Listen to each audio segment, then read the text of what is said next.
On May 25th, the Cathedral Church of the Holy Trinity begins its 200th anniversary celebration of dedication.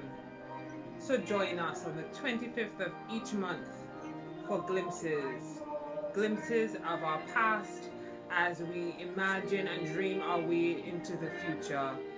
Take a glimpse with us as we celebrate.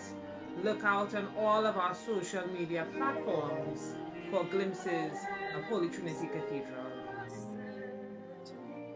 I'm Calvin Bess, a clergyperson of this diocese.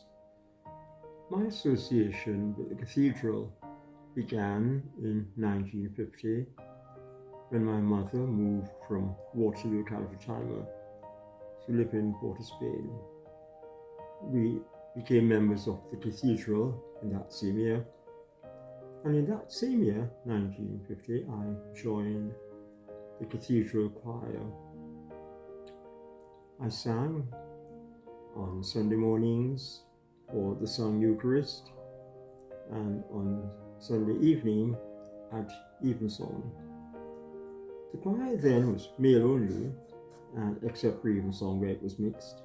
There were about 60 members of that choir. And one of the highlights I can remember of my life in choir was in 1953 when we sang for a requiem mass for the Soviet leader Joseph Stalin, who died in March of that year. The choir learned and sang the Russian Kontakion in that Eucharist, of course in English. That service was attended by, I recall, the governor and other colonial office dignitaries and also local ones.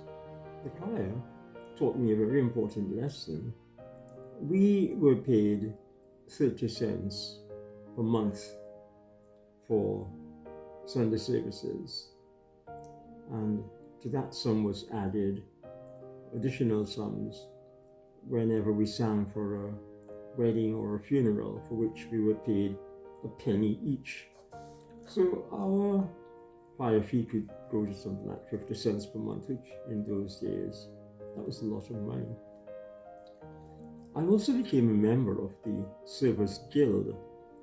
We had many servers, about 50, 60, so that a server would serve perhaps twice per month.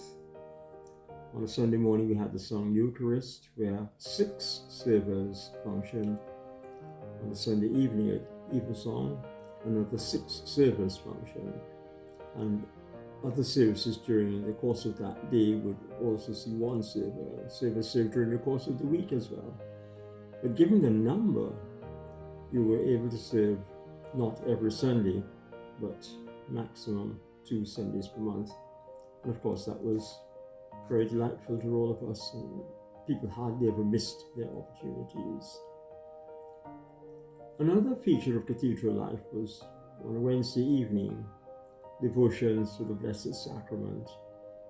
That service every Wednesday evening at 7 was under the umbrella of the Confraternity of the Blessed Sacrament and served to deepen the congregation's spiritual life.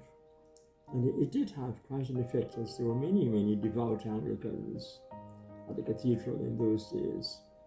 That service was attended by 300, 400, 500 persons on occasions.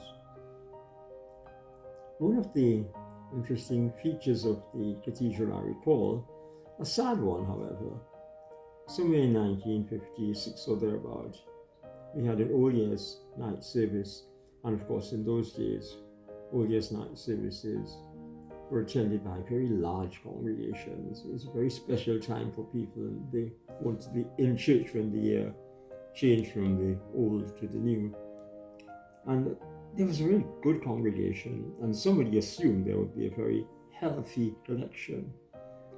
And that night, one of the safes in the sacristy was blown open by a bandit who tried to get the collection. Fortunately for the cathedral, the safe which he blew open was one which contained the Eucharistic vessels, which he left intact, and so the money was not touched. In the cathedral life as well, we had a group for boys called the Church Lads Brigade.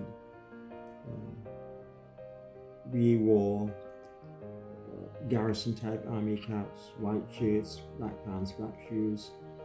We met weekly at Richmond Street Boys' School, where we were engaged in various activities, some of which were drills. And every month we had the CLB, as it was called, the Church Lads Brigade, attended the cathedral. We marched from Richmond Street Boys' School right down Richmond Street into Sackville, into St. Vincent, into Hart, and into the cathedral. And that was a great occasion, which was looked at by many people on the footpaths. We also did lots of other activities in that group, like sports, like intellectual games, and we also had Basil Tonks, who was the organizer and director of that movement, reading for us from the Cureda, the patron saint of parish priests. I would like most clergy to read that. A fantastic book in terms of devotion and commitment to ministry. There are other things, but time and circumstances don't permit, so thank you for listening. Bye.